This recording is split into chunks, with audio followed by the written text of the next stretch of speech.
नमस्कार साथियों, मैं सुनील कुमार, गेस्ट फैकल्टी, सरकारी कॉलेज डेराबस्सी आज आपके सम्मुख पेश हूँ। साथियों, मैं आज आपसे अपने गेस्ट के बारे में बात करने के लिए हाजिर हुआ हूँ।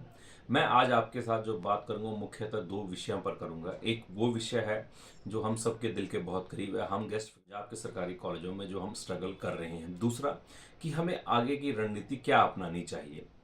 साथियों, अगर मैं अपनी बात शुरुआत करूं तो जैसे हम देखते हैं कि हम 2002 से लगातार अपनी सेवाएं पंजाब के सरकारी कॉलेजों में निभा रहे हैं। इन सेवाओं के दौरान हम अलग अलग समय पर अलग अलग वेतन होता था और उस वेतन के द्वारा हमें जो है हम अपनी सेवाएं लगातार देते थे, ताकि जो पंजाब के सरकारी कॉलेज हैं उन कॉलेजों में पढ़ने वाले बच्चे प्राप्त कर सकें।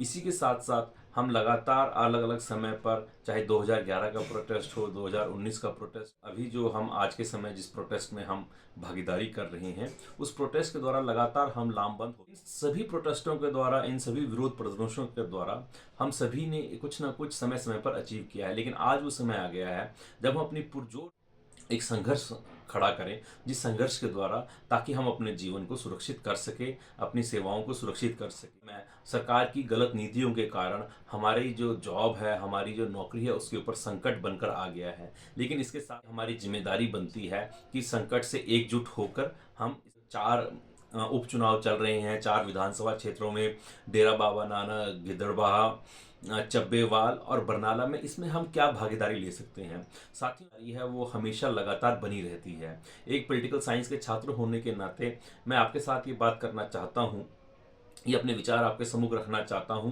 कि हमारी राजनीतिक भागीदारी आज के समय बहुत जरूरी है। यहाँ पर राजनीतिक भागीदारी का मतलब कतई ये नहीं है कि चुनाव लड़ना। हम अपने मुद्दे जनता के बीच जाकर साबित कर सकते हैं, हम अपने मुद्दे जनता के बीच लेकर जा सकते हैं। साथियों, जिस प्रकार आप जानवर को हमारी साथियों की या हमारे जो फ्रंट के जो लीडर्स हैं उनकी, पंजाब के शिक्षा मंत्री सरदार हरजोत सिंह बैंस जी के साथ एक पैनल मीटिंग है। साथियों, उस पैनल मीटिंग के बाद जो भी नतीजा आता है उसके आधार पर मेरा ये आप सभी से, जो 4 विधानसभा उपचुनाव चल रहे हैं, बाई इलेक्शन चल रहे हैं, उसमें अपनी भागीदारी साबित करनी चाहिए, उसमें अपनी भागीदारी करनी चाहिए।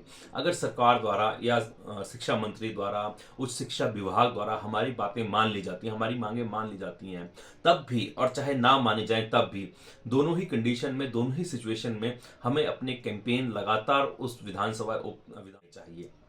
अब कुछ साथी सवाल पूछ सकते हैं कि अगर हमारी बात मान भी ली तो हम उसमें क्यों अपनी भागीदारी करें। साथियों, मैं इस बात पे बिल्कुल जिम्मेदारी के साथ, संजीदगी के साथ ये बात कहना चाहता हूं कि अगर सरकार हमारी बात मान लेती है, उस दौरान भी हमें आम जनता के बीच जाकर, अपने जो संघर्षकर्ता हैं, जो संगठन है, उनके साथ जाकर एक प्रचार प्रसार करना चाहिए। बात मानी है या सरकार से जो हमारा संवाद चल रहा है उसमें सरकार ने ये स्टैंड लिया है, ताकि इन फ्यूचर अगर सरकार कभी भी अपने वादों से मुकरती है तो हम बता पाए कि देखिए हमने आपकी बातें आम लोगों के साथ जाकर करी थी।